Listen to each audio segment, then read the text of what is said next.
នេះយើងចាប់ផ្ដើមសិក្សាអំពីរបៀបបង្កើតក្រដាសការងារថ្មីចឹងជាធម្មតានៅពេលដែលយើងបើកកម្មវិធី Adobe Photoshop គឺយើងត្រូវតែបង្កើតក្រដាសការងារថ្មីសម្រាប់ធ្វើការ design ទៅតាមទំហំនៃការងាររបស់យើងដើម្បីបានក្រដាសការងារថ្មីយើងត្រូវចុចទៅលើ File ចុចពាក្យថា New ឬមួយយើងអាចប្រើ Shortcut key Control បូកនឹងអក្សរ N ក៏បានពេលនោះវានឹងបង្ហាញផ្ទាំងដូចខាងក្រោមបាទនេះគឺជាទម្រង់នៃក្រដាសការងារថ្មីរបស់យើងដែលយើងត្រូវជ្រើសរើសដើម្បីកំណត់ទៅតាមទំហំនៃការងាររបស់យើងអញ្ចឹងត្រង់កន្លែង Name Preset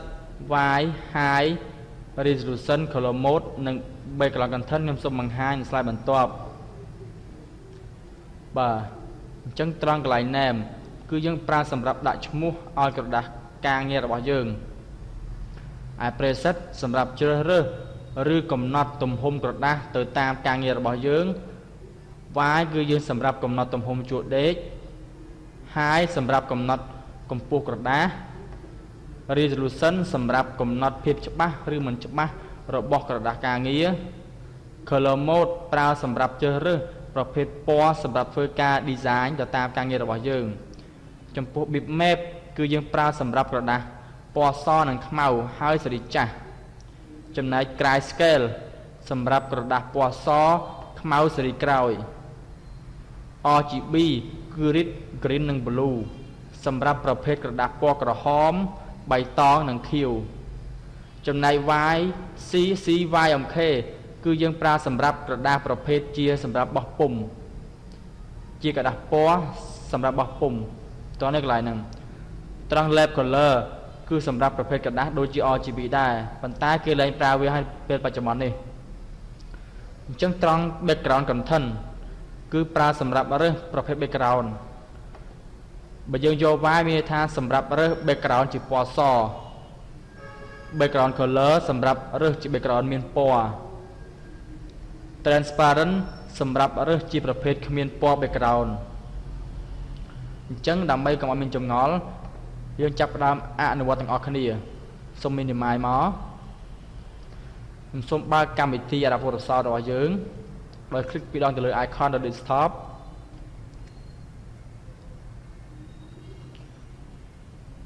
អញ្ចឹងវាកំពុងតែរ៉ាន់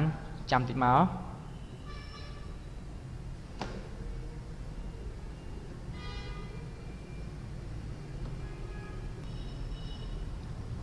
បាទអញ្ចឹងចូលដល់កម្មវិធីហើយអញ្ចឹងដើម្បីបង្កើតក្រដាសការងារថ្មីចុចទៅលើ File យកពាក្យថា New ឬមួយយើងអាចប្រើ Shortcut key Control N ក៏បានតោះនេះកន្លែងហ្នឹងបាទនេះជើងដាក់ឈ្មោះឲ្យក្រដាសការងាររបស់យើងខ្ញុំដាក់ថាខ្មែរ Free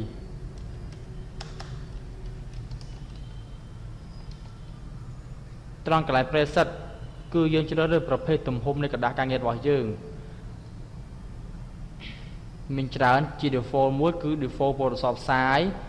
US paper សម្រាប់ international paper សម្រាប់ photo សម្រាប់ web សម្រាប់ mobile និង device និង film video ប្រសិនបើយើងមិនចាំបាន default វាទេយកចុចលើ custom ដើម្បីកែកុនវាតោះនេះកន្លែងហ្នឹងឥឡូវខ្ញុំដាក់ថាកម្ពស់ជួរដេកសំទោសឲ្យ Y ជួរដេក25គិតជាសង់ទីម៉ែត្ររីឯកម្ពស់ខ្ញុំដាក់ថា30អញ្ចឹងត្រង់កន្លែង resolution ដាក់ថា100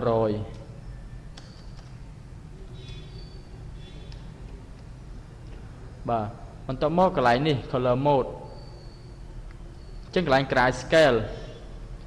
bitmap ក្រដាសពណ៌សខ្មៅសេរីក្រោយសេរីមុន Grayscale គឺសេរីក្រោយរបស់យើងពណ៌សខ្មៅដែរ RGB color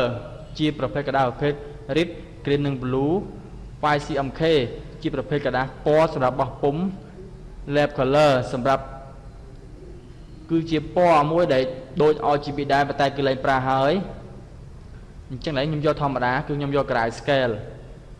តោះនេះកន្លែងហ្នឹងអញ្ចឹងតាំងកន្លែង Transparent ខ្ញុំយក Y មានន័យថាជាប្រភេទក្រដាសពណ៌ស ប្រសិនបើខ្ញុំយក background color មានថាវានឹងចាប់យកពណ៌ទៅតាមខាងក្រោមតោះនេះកន្លែងហ្នឹងខ្ញុំយក transparent មានថាជា background គ្មានពណ៌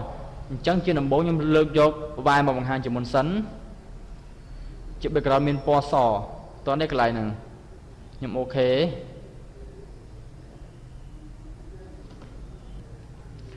បាទនេះជាទម្រង់ background របស់យើងមានពណ៌សអញ្ចឹងខ្ញុំសូមបង្កើតក្រដាសការងារមួយទៀតចុចទៅលើ file យកពាក្យថា new ដដែលខ្ញុំដាក់ថាសុភាខ្ញុំយក custom ដដែលខ្ញុំដាក់ថាទំហំដដែលបន្ទាប់មកខ្ញុំដូរទៅជាគេ background color អញ្ចឹងពេលនោះវានឹងចាប់យកពណ៌គេគឺ background ពណ៌ខ្មៅសូម cancel សិនខ្ញុំសូមដូរ background នេះចុចលើវាមួយមកដូរជាពណ៌ក្រហមតោះនេះកន្លែងហ្នឹងអញ្ចឹងបន្ទាប់មកខ្ញុំចុចទៅលើ file ម្ដងទៀតយកពាក្យថា new ដាក់ថាថ្មីខ្ញុំដាក់ថាសុភាអញ្ចឹងទំហំដដែលខ្ញុំដូរទៅជាគេ background color អញ្ចឹងពេលដែលយើងអូខេមកអញ្ចឹងមានថាវាចាប់ផ្ដើមយក background មួយមានឈ្មោះមានពណ៌ក្រហមដូចខាងក្រោមតោះនេះកន្លែងហ្នឹងខ្ញុំអូខេមកបាទតន់អញ្ចឹងខ្ញុំសូមបង្កើតក្រដាសការងារមួយទៀតទៅលើ file យកពាក្យថា new ខ្ញុំដាក់ថាសុកហើយសូមដដែលទំហំដដែលខ្ញុំដាក់ថា transparent ពេលនោះ background ជា background មួយគ្មានពណ៌ទាំងអស់តោះនេះកន្លែងហ្នឹងឃើញទេអូខេ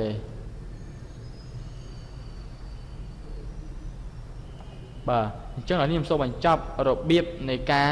បង្កើតក្រដាសការងារថ្មីរបស់យើង